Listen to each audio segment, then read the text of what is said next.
For the adventurous, for the backbone of America, for those who rise early and rest not, for the weary traveler. Welcome to the Squatch Chris Trucking Podcast, where we dive into the world of trucking.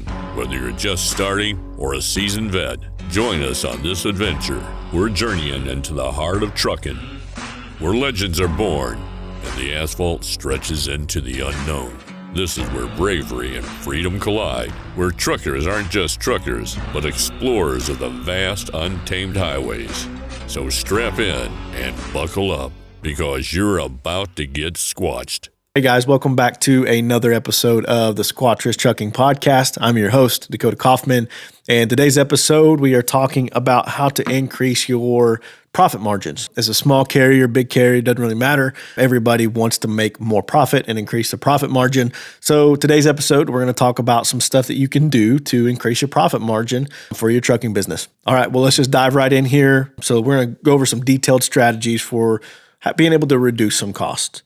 Now, one of your biggest expenses is going to be your fuel. So let's talk about fuel management. How can we make fuel efficiency? How can we do that?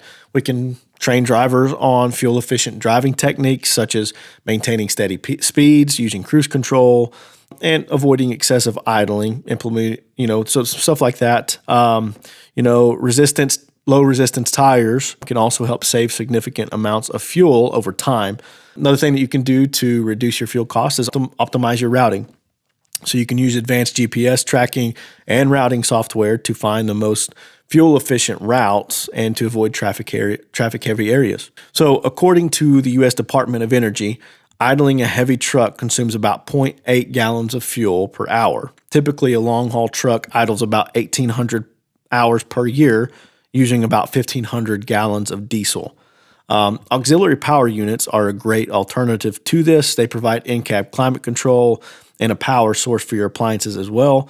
And then some are even diesel powered and burn 0.25 gallons an hour, consuming about 450 gallons a year. So the estimated savings at $3 per gallon is around $3,150 each year. So that can save you a chunk right there just on fuel costs. In addition, idling a truck also increases engine wear as well. And so that's going to cut into your profits for truck maintenance and stuff like that. Another thing that you can do is utilize fuel cards.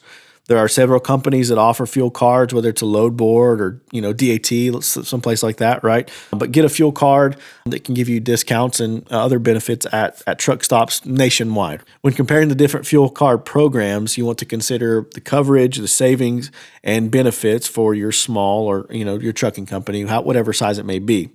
Okay, another thing that you can do is maintenance optimization. So the first thing that you can do is have preventative maintenance, regular maintenance according to manufacturer's guidelines. They can prevent costly breakdowns and extend the lifespan of a truck. Proactive upkeep using technology to monitor vehicle health can predict and address maintenance issues before they become serious, and that can avoid downtime and expensive repairs as well. Okay, cost-effective purchasing. Supplies, your insurance, all that stuff. Shop your insurance around. Regular review and compare your prices for truck supplies and your insurance to ensure that you're getting the best deals. You can consider bundling different insurance policies to take advantage of available discounts.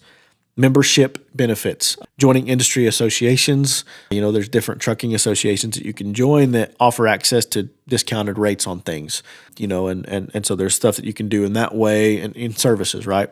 Driver management, efficient driving practices, monitor driving habits using ELDs, and provide regular feedback and training to drivers on ways to drive more efficiently, which can reduce costs related to fuel and maintenance, and also can prevent accidents, which can raise your insurance rates. Reduce turnover. High driver turnover can be super expensive. It costs a lot of money to lose drivers and hire somebody else, right? So how can you do that? Implement some competitive compensation, consistent home times, and strong communication can help retain drivers and reduce hiring and training costs. Another thing to look at is, do you know your cost per mile? Do you know how much it costs you per mile to operate? It's essential to increasing your revenue is to know your cost per mile. If you don't know how much it costs you to operate per mile, you can turn down loads because you can say that's not going to make me enough money because it cost me $2 a mile to operate or $1 a mile, whatever it is, right? So if you get a load that's $1.75 a mile, which sounds bizarre to me, but if you get somebody that's offering a load for $1.75 a mile, then at that point, hey, that's not going to be profitable. And so knowing your cost per mile is a huge thing that you can do. It allows you to budget everything, make sure you're taking the right loads, that type of stuff. And the way you calculate your cost per mile is your fixed cost. So that would be like your insurance and your truck payments and that type of stuff, plus your variable costs, which is fuel and, different things like that. So you take your fixed cost plus your variable costs and you divide that by total miles traveled. Okay, so fixed costs are monthly expenses that your trucking company must pay each and every month, whether you're hauling a load or not. These include insurance, property leases, permits, salaries, and other services, right? Maybe you have some software subscriptions or for invoicing, that type of stuff. So what are your variable costs? Variable costs are the monthly expense that your trucking company incurs to operate your trucks. So fuel, maintenance, repairs, tolls, meals, lodging, those expenses that are incurred while you're over the road, but they're not always set, right? Okay, so you know your cost per mile. You've calculated that. You know what that is. And so now you know what you need to be profitable on a load. If you're going 1,000 miles, calculate your cost per mile and you say, I need X amount of money to be profitable on this load. And really, you should do that for every single load. You know your cost per mile. And so anything over that, okay, I can be profitable. Or maybe you have a threshold, a percentage, like I got to make 15% profit. And so just calculate that type of stuff in your head, and those are the loads that you take. And you don't take the cheap loads that aren't going to pay for your cost per mile. Another thing that you can do is freight factoring. So cash flow is a huge issue when it comes to running your trucking business. Brokers and take a lot of times, they take a long time to pay, whether it's 90 days, 60 days, 120 days, whatever it is. They take a while to pay out for the load that you delivered. So factoring allows you the ability to get paid maybe the next day or the day after, and you don't have a cash flow issue. When that money, when you get done with the load, you can get paid, so you can generate that cash flow immediately. Another thing that you can do, let's go over some detailed strategies for increasing revenue. We've talked about how to lower your costs, but let's talk about now increasing your actual revenue. The money that you're making, let's talk about how we can actually increase that. So maximize load efficiency. So number one thing you can do for that is load planning. So use software, right, to plan your loads, whether that's a load board or whatever it is, but have something there that you can efficiently route your drivers or your driving to minimize empty miles. Engaging in backhaul opportunities can also maximize revenue for each trip. And so that's just something to think about whenever you're planning your routes. Another thing you can use is freight matching services. So you can utilize digital freight matching platforms to quickly find loads and reduce time vehicles spend idle. Another thing that you can do is have direct shipper relationships. Build a strong network of direct shippers and take good care of those customers. And that moves away from your reliance on brokers and can increase your profit margins because you don't have a middleman taking some of that money away from you. Contract negotiations. Once you have those relationships established, you can negotiate with your direct shippers to get some better rates and long-term contracts.